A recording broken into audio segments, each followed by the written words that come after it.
اب بات ہم کر رہے ہیں ذرا پاکستان مسلم لیگ نون کی. نواز شریف صاحب کی واپسی ہے. شہباز شریف صاحب اور دیگر جو رہنما ہیں وہ ایکٹیو دکھائی دیتے ہیں, جگہ جگہ جا رہے ہیں, ان کے استقبال کی تیاریاں کر رہے ہیں. لیکن اب عرفان صدیقی صاحب مسلسل لندن میں ہیں, ان سے رابطے کی کوشش آج بھی میں نے کی. کچھ مصروف ہیں کوئی ان کی جو آپسی ملاقاتیں ہیں, لیکن انہوں نے ایک بیان جاری کیا, میں سنانا چاہ رہا ہوں آپ کو. دیکھیے کیا فرما رہے تھے. مفاہمتی گروپ ہے پی ایم ایل این کے اندر, اس نے میاں صاحب کو یہ کہا ہے کہ آپ اپنا جو آنے کا پروگرام ہے اس کو فی الحال ملتوی کر دیں. میں تو یہاں موجود ہوں لندن کے اندر. ابھی میاں صاحب سے بھی میری بڑی تفصیلی ملاقات ہوئی ہے. پروگرام کو حتمی شکل آلموسٹ دے دی گئی ہے. انشاءاللہ وہ چند دنوں بعد عمرے کی سعادت کے لیے جائیں گے سعودی عربیہ. وہاں سے وہ پروگرام کے مطابق اگر اس میں کوئی چینج نہیں آتی تو متحدہ عرب امارات آئیں گے 1-2 دن پہلے, اور وہاں سے پھر اگلا پروگرام جو ہے 21 تاریخ کا ان کا فائنل ہے انشاءاللہ, اور وہ پہنچیں گے اپنے پروگرام کے مطابق. پہلی بات تو یہ ہے کہ ہمارے ہاں نہ کوئی اس طرح کی گروپنگ ہے کہ فلاں مفاہمتی گروپ ہے اور فلاں کوئی مزاحمتی گروپ ہے. یہ میں بالکل واضح طور پر ان ساری افواہوں کی تردید کرتا ہوں. اچھا, اس کا کانٹیکس یہ ہے کہ وہ آج ایک خبر چل رہی تھی کہ مفاہمتی گروپ نے تجویز دے دی کہ آپ نہ آئیں, تو یہ اس کا کانٹیکس میں انہوں نے جواب دیا ہے. تو پھر کیا کریں اگر نہ آئے تو؟ پھر کیا کریں؟ اب اگر وہاں رہیں گے تو بڑی بھد اڑے گی نا. ہاں جی, ہاں, یعنی ایسا نہیں ہے, اب یہ چوائس نہیں رہی, چوائس نہیں, ان کو واپس آنا ہوگا. He has to. ہاں جی. حسن رضا ہمارے ڈپٹی بیورو چیف ہیں اور خبر رکھتے ہیں معاملات کی. اب دیکھیے یہ جو عرفان صدیقی صاحب وہاں گئے ہیں, ہاں جی, بیانیوں کی لوک پلک سنوار رہے ہوں گے, یہ خبر ہے. اچھا, اطلاع بھی کچھ ایسی ہے. اچھا سر, حسن رضا چونکہ یہاں مقامی لیگی قیادت سے مل کے آئے ہیں اور نواز شریف صاحب کے جو آمد ہے اس کے حوالے سے بھی خبر رکھتے ہیں. حسن, زحمت یہ 2 معاملات پہ آپ کو دی, کچھ تو عرفان صاحب بھی بتا رہے تھے. آپ کی کیا اطلاعات ہیں آنے سے پہلے, کہاں کہاں جانا چاہتے ہیں اور کیا ارادے ہیں ان کے آنے سے پہلے؟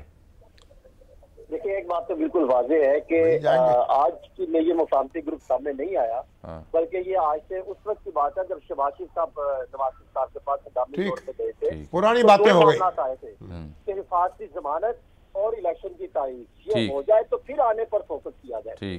اور دوسرا 9 اکتوبر کو اب تک کے پلان کے مطابق نواز شریف صاحب لندن سے سعودی عرب جانے کا امکان ہے, اور 4 روز نواز شریف صاحب وہاں پر مقیم ہوں گے اور وہاں پر سعودی بادشاہ سے بھی ملاقات 9 اکتوبر ہے.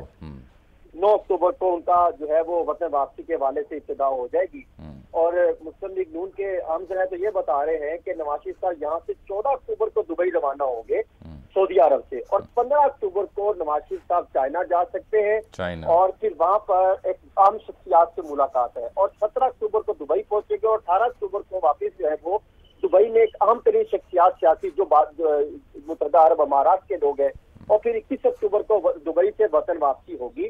اور یہ عام فلائٹ ہوگی, کوئی اس میں کوئی چارٹر فلائٹ یا کوئی وی آئی پی فلائٹ نہیں ہوگی. یہ عام کارکنوں اور رہنماؤں کے درمیان میں ہوں گے, اور وہاں سے جو آئیں گے بھرپور طریقے سے تیاری کی جا رہی ہے.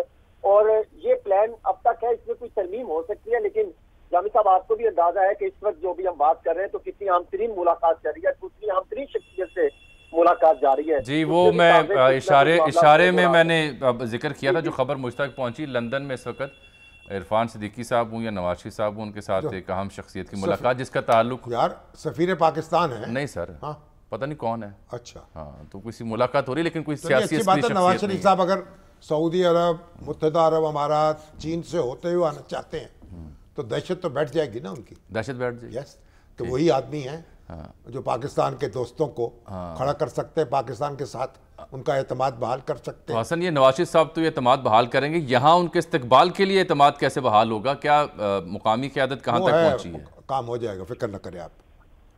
دیکھیں, وہ جس طرح مسلم لیگ نون والے جو دعویٰ کر رہے ہیں, لیکن شہباز شریف صاحب نے کل جس طریقے سے فیلڈ میں نکلے, ان کو ایکٹیو کیا, اپنے کارکنوں کو اپنے حلقے میں نکلے, ابتدا کا وہاں سے آغاز کر دی, ابتدا ہو گئی.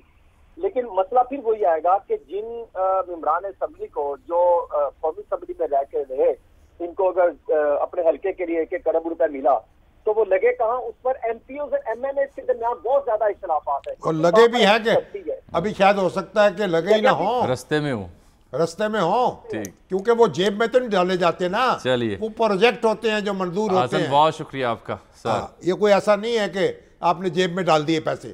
جو پروجیکٹ بنیں گے تو پیسے بھی ریلیز ہو جائیں گے۔ اچھا، یہ چونکہ ایک مفاہمتی گروپ کی بات آئی، وقت ہے ہمارے پاس، ہم نے آج ڈاکٹر ندیم جان صاحب سے بات کرنی ہے، نگران وفاقی وزیر سے، جیسے ہی بتا دیجیے گی سر، یہ دورانی صاحب کا آپ کو پتہ چرچا ہو رہا تھا کہ وہ ملے عارف الوی صاحب سے، اس حوالے سے کئی خبریں، آج ایک تازہ خبر بھی آئی کہ انہوں نے ایک تجویز دی ہے مبینہ طور پر کہ اگر عارف الوی صاحب جو ہیں وہ سنبھال لیں چیئرمین پی ٹی آئی کی قیادت ذمہ داری اور خان صاحب دستبردار ہو جائیں تو معاملہ فہمی ہو سکتی ہے۔ میرا خیال شاید ان کی یہ بات ہی پہلے اڑ کے پہنچ گئی ہے ہاں کہ علیمہ بی بی نے کہا کہ جناب وہ تو غیر مطمئن ہے ان سے، غیر مطمئن، وہ دستے شفقت رکھنے کو تیار نہیں۔ میں یہی عرض کر رہا تھا کہ یہ اس خبر میں کچھ صداقت محسوس نہیں ہوتی، نہ اس کی تصدیق ہو رہی ہے، دورانی صاحب یہ خواہش ہو سکتی ہے لیکن ایسی کوئی بات نہیں۔ آپ کچھ کہہ رہے ہیں؟ ایک لاہور کا ایک اہم مسئلہ ہے سر، بیان کیجیے۔ ہمارے ایک نہیں، انگنت ہے، انگنت ہے نا، میں اس وقت ایک کا ذکر کر رہا ہوں۔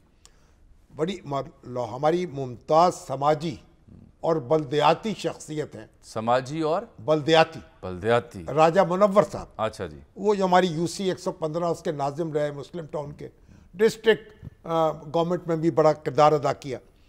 انہوں نے ایک پلاٹ تھا مسلم ٹاؤن میں، وہ لیٹیگیشن میں تھا، اس میں وہ پارٹی بنے، چیئرمین جو تھے، اس کو مقدمہ جیتا، اور انہوں نے اس وقت میاں عامر محمود صاحب ناظم تھے، ڈسٹرکٹ ناظم، جی، اور انہوں نے یہ گزارش کی کہ اس کو کمیونٹی سینٹر بنا دیا جائے۔ پھر تو اب اس کو کمیونٹی سینٹر بنا دیا LDA نے، اور مسلم ٹاؤن میں اب وہ کہتے ہیں کہ وہ سینٹر ختم کر کے، اور جناب LDA نے کسی ایک کمپنی کو کرائے پہ اٹھا دیا بلڈنگ، کرائے پہ دے دی کمیونٹی سینٹر ختم کر دیا۔ اندازہ اب وہ مسلم ٹاؤن کے لوگ جو ہیں مجھے میسج کر رہے ہیں، دہائی دے رہے ہیں، راجہ منور صاحب جو ہیں وہ بھی جناب چیخو پکار کر رہے ہیں کہ یہ کیا ظلم ہو گیا۔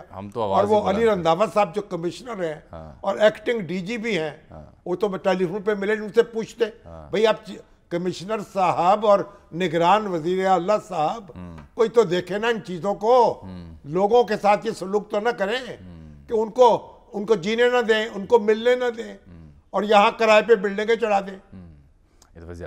کمیونٹی کا حق جو ہے سینٹر کمیونٹی کے لیے، اور اسے تسلیم کریں، اس کو کیسے آپ اس کا غصب کر سکتے ہیں اس جگہ کو؟ ایسا ہی۔ اچھا سر،